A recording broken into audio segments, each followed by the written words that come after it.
Today we'll be testing two different versions of the same chair, namely the Steelcase Please. So they're classical model. We'll see the difference between a mesh fabric and foam, in this case covered with leather. Welcome, I'm Olivier Girard, ergonomist, posture therapist, author of the Posture Manual and creator of 3 online posture programs. First things first, we'll review the adjustment possibilities and how to adjust the chair to yourself.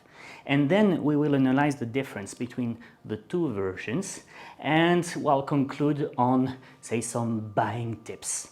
As always, my advice is that you start with adjusting the height. So you put the chair too high, sit deep into the chair, and you bring it down until your heels are firmly on the floor. You will observe that your hip angle is at least 90 degrees, meaning that your knee angle will also be at least 90 degrees, but your feet are firmly on the floor. So comfort here, support here. This is the rule. Second step, exactly like in your car, you will adjust the seat depth. What is the right adjustment? Well, on the one hand, you should have enough space here at the back of your knee, and on the other hand, you should here feel fully supported. You see, on many chairs, when you pull it forward here, you create a gap in between the two. On this chair, it shouldn't be the case because the seat pan doesn't go forward enough so that, it goes out of the backrest. But still, you see, even when it's at the minimum, here I have space for, say, 2 to 3 fingers. I'm 173, so more or less 50% of the population. So most people will be super comfortable with the seat depth at the minimum. If you want to have it a bit longer, well, what you should do is put it at the minimum, measure how much pressure you feel from the backrest, and then slide the seat pan forward, one click after the other, and as soon as you feel that the backrest gives you less pressure, well, it means you went too far, so you go back. If you want to do this super precisely, well, it's good practice to adjust the backrest before you adjust the seat depth. To do this, you put the backrest as high as it can go by pressing on the 2 buttons here. You put your butt deep into the chair and you bring the backrest down either until it stops by itself or until you feel pressure behind your belt, right? And here, my pelvis is well supported, i.e. the chair will help me resist mother gravity. The next step will be to adjust the armrests. You see, the armrest on this chair can just be rotated and brought up and down. The idea is that they don't disturb you when you work, so they should be slightly below your elbows. You see that the armrests are wider than me, so they would force me to go like this. This is why on this model, I would turn them inwards, but on the other model where we have more movement possibilities on the armrests, I can actually bring them inwards, and that gets better. And the principle is the same in terms of height adjustment, while I press on the tab and bring them higher. The philosophy behind this chair, which we will discuss in a second, is movement. And therefore, a bit of the complexity of the chair comes from the fact that you have 3 ways to adjust the movement. 2 are on the right side, 1 is on the left side. Let's start with the left side. You see here you have a first button, rotating button with 1, 2, 3, 4. When you're on 1, the chair can go super far back. When you're on 4, it's blocked. So this is the tilt blocking mechanism. You will choose the amplitude of the movement.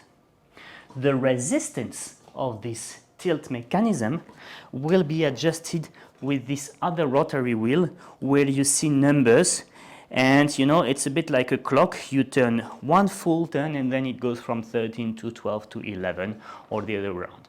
The smaller the number, the less resistance you get in the movement. So this is for the movement of the backrest with respect to the seat pan. Now on this chair you can also adjust how much this one, the lower part of the backrest, will press behind your back. If I put it on 1, somehow the lumbar support goes a bit away from me, and if I put it on 4, I feel it more. It's a bit subtle feeling, but you will feel if you sit on it. So now, where should you adjust all these things? You see, the idea is that the chair should not bring you further away from your working tools. Otherwise, you will have to reach them further, and by reaching them further, you will overload the neck. So when you sit on the chair, you should be stable and be in direction of your PC. This works well if you rest only your lower back on the backrest. If your natural/usual tendency is to have your shoulder blades backwards, you see that the chair will tend to tilt. If this is your habit, my advice is that you put the chair on 3 or 4 so that you avoid that it runs away from your desk. So if I sit with only my lower back, this one is on 1.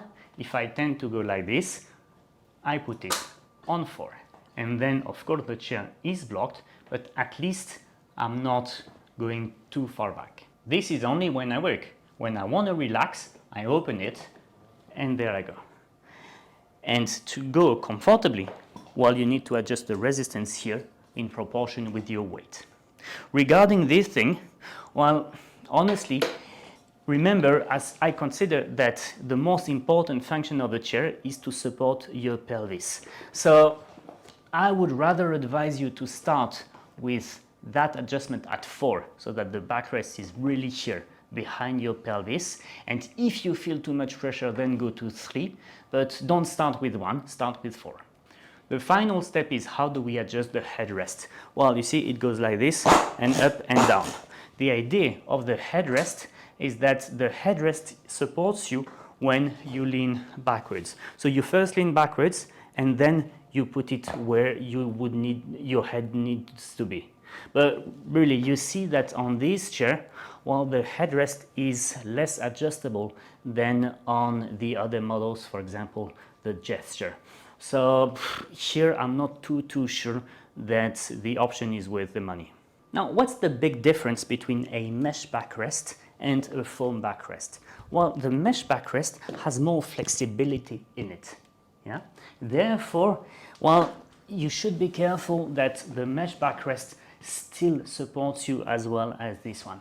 And in this case, you see, if I sit into the chair and same parameters, it's on 4, well, I feel that I need to do an effort to tilt my pelvis. So it's okay, you know, with my weight, the chair can still bear my pelvis with the mesh backrest. But if you are twice my weight, it could be a bit different. So when you sit on the chair, make sure that your pelvis doesn't have the tendency to do this slight backward rotation. If it rotates only a little, well, probably you better go for a foam backrest. What's very special with this chair is the flexibility in the middle of the back.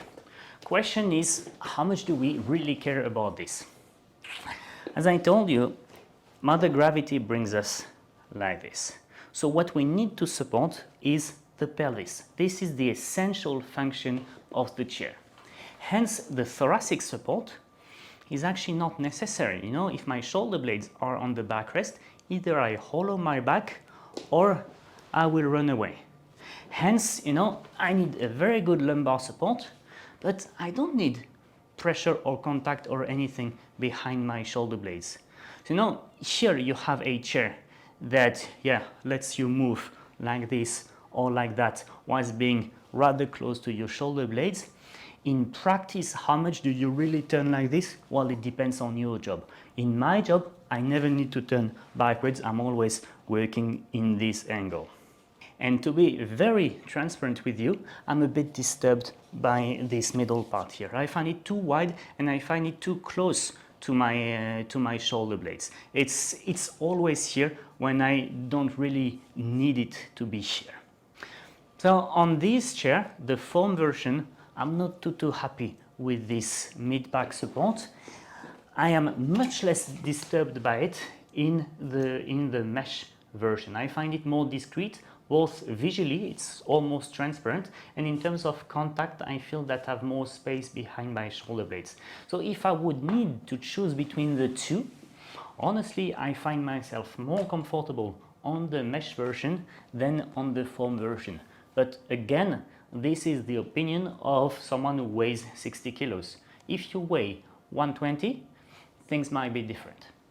So conclusion, we are really talking still about a big brand and a historical chair. So I mean, it would be wrong to say that this chair is bad. No, it's not bad. The question is, when you want to spend that much money, should you spend it on this model or should you look at other models? And in this case, my advice would be that you also ask to sit on their other model, which is the gesture, which is super simple to adjust and surprisingly comfortable both on the seat pan and on the backrest, and which has a headrest which is more adjustable. So I know between the three, my choice is 1, 2, 3. But that's my choice, and to make your own decision, you need to sit on them.